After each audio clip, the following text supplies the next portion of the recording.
Hey, this is Vince with Master Remodelers, and I am at the Nashville Home Show right now.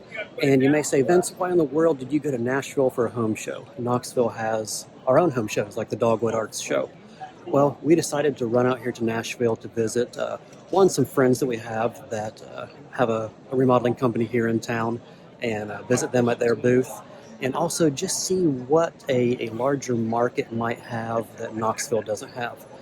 We've talked to a lot of people that do things similar to us. We've looked at some storm shelters. We're actually going to use one for a job we have coming up, a vendor here locally that does storm shelters that will service the Knoxville area.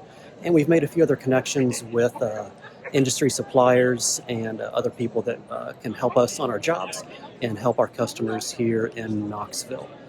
So that's our update here from Nashville. I'm going to take a few pictures of some really cool booths and really cool products that I've seen here, and be putting those on our Facebook page. So that's all for now. Thanks for watching. This is Vince with Master Remodelers.